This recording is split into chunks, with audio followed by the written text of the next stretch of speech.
எல்லாருக்கும் வணக்கம். இந்த செடி பேர் தான் பிரம்மத்தண்டு. இந்த செடி மேலே சாம்பல் பூத்த மாதிரி இருக்கும். இலை பார்த்தீங்கன்னா முள்ளு முள்ளாக இருக்கும். இலை நடுவில் பியூர் ஒயிட்டில் வந்து நரம்பு மாதிரி வந்திருக்கும். இந்த செடி சின்ன வயசில் நம்ம நிறையா இடத்துல பார்த்துருப்போம். இதில் ஒரு காய் காஞ்சி போய் அது உள்ள கடுகு மாதிரி இருக்கும். அதை உடச்சோம் அப்படின்னா கருப்பு கலரில் மணியாக கொட்டும்.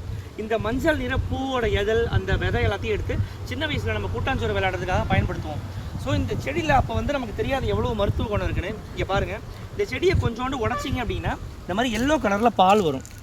கொஞ்சோண்டு முறிச்சு காட்டுறேன். இந்த மாதிரி இப்படி உடச்சோம் அப்படின்னா அந்த இடத்துல வந்து பியூர் எல்லோ கலரில் மஞ்சள் தண்ணி மாதிரி பால் வரும். இந்த பாலை எடுத்து நம்மளுக்கு தேமல் உள்ள இடம், தோலில் எங்கெங்கெல்லாம் தேமல் இருக்கோ, இந்த வெண்புள்ளி மறு அதெல்லாம் அது மேலெலாம் வச்சோம் அப்படின்னா நாளடைவில் உடனே அது சரியாயிடும்.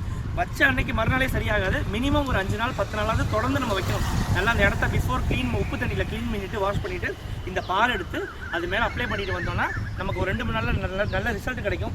இதோட பேர் பிரம்மத்தண்டு. இனிமேல் இந்த செடி எங்கேயாவது பார்த்தீங்கன்னா பறிச்சுட்டு வந்து உங்களுக்கு எந்த பிரச்சனை இருக்கோ அதுக்கு இது சரியான ரெமடியாக இருந்ததுன்னா கண்டிப்பாக நீங்கள் உபயோகப்படுத்தி பாருங்கள். இன்னொரு வீடியோவில் பார்க்கலாம். பாய்.